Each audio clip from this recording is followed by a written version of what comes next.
Da li je Casio Duro najbolji sat za uloženi novac? To je pitanje koje se godinama ponavlja među ljubiteljima satova. I iskreno, posle nekoliko mjeseci nošenja, mislim da znam odgovor. Ali taj odgovor nije baš toliko jednostavan koliko internet pokušava da predstavi. Jer ako pitate većinu ljudi, Casio Duro je praktično savršen sat. Ali da li je zaista tako? Hajde da vidimo. Prvo, pogledajmo šta zapravo dobijate za svoj novac. Duro nije skup sat, ali kada ga uzmete u ruku, ne deluje jeftino. Naprotiv, kućište je ozbiljno, dizajn je bezvremenski, a na prvi pogled lako može ostaviti utisak sata koji košta mnogo više.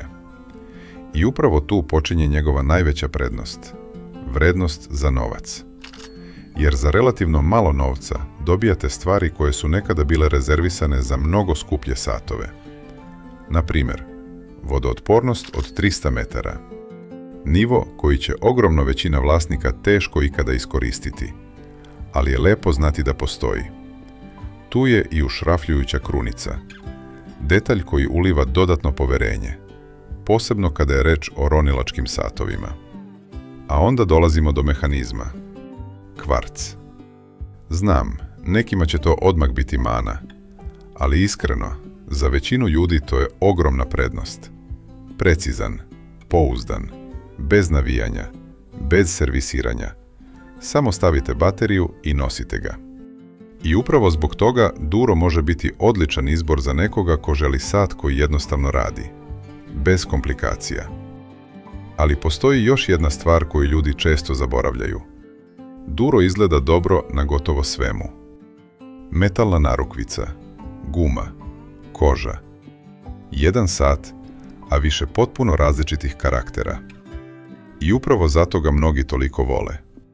Možete ga nositi svakog dana, na poslu, na putovanju, na plaži, na vikend izletu, praktično svuda. Uz sve to dolazi u više različitih boja, tako da gotovo svako može pronaći verziju po svom ukusu. Jedino ga ne vidim kao sat za svečane prilike i odelo. Još jedno prijatno iznenađenje su markeri na brojčaniku. Polirani su i prekriveni iluminacijom, a kada ih svetlost pogodi pod određenim uglom, ceo brojčanik gotovo da promeni karakter. Kao da posvetli. Ponekad čak ostavlja utisak porcelana uokvirenog srebrom. Neočekivano za sat ovog cenovnog ranga. Ali nije sve savršeno. I upravo tu dolazimo do stvari o kojima se mnogo manje priča. Prva je staklo. Casio koristi mineralno staklo. I to nije tragedija. Ali nije ni idealno. Mineralno staklo se vremenom grebe znatno lakše od safira, posebno ako sat nosite svakodnevno. Druga stvar je odsustvo antirefleksnog premaza. I to se primećuje. Posebno na jakom suncu. Refleksije ponekad mogu biti prilično izražene.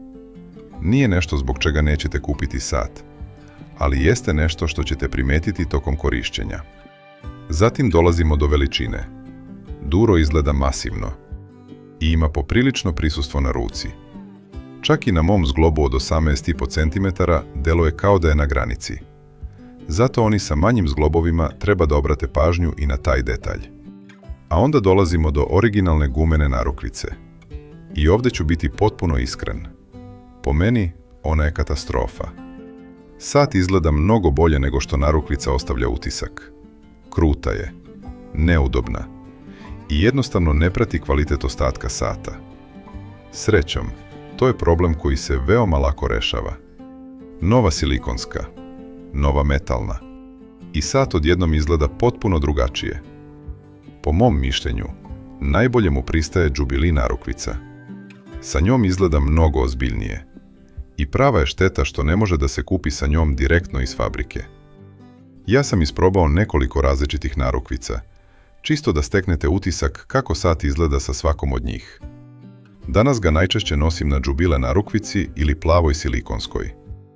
Na toj Zulu narukvice bih lično izbegavao. One dodatno podižu sat sa zgloba, a Duro i onako nije mali. Da pomenemo i jednu zanimljivost. Starija verzija, koja se više ne proizvodi, Ima čuveni logo Marlina na brojčaniku i poklopcu. Novije verzije ga nemaju. U suštini, to je isti sat. Na vama je samo da odlučite da li želite da platite više zbog tog detalja. Kolekcionari ih vole i potpuno razumem one koji žele upravo tu verziju. Samo se ne treba zanositi pričama da će jednog dana vredeti pravo bogatstvo.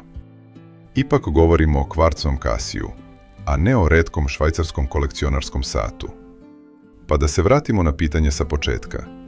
Da li je Casio Duro najbolji sat za uloženi novac? Po mom mišljenju, vrlo verovatno jeste. Naravno, nije savršen. Ali kada pogledate celinu, vodootpornost, ušrafljujuću krunicu, pouzdan kvarcni mehanizam, odličan izgled i cenu, postaje veoma teško pronaći nešto bolje. Zato danas, nakon nekoliko mjeseci nošenja, mogu da kažem sljedeće. Casio Duro možda nije najbolji sat na svetu, ali kada pogledamo koliko košta i šta nudi za uzvrat, mogu slobodno da kažem da suvereno vlada u kategoriji satova do 100 evra.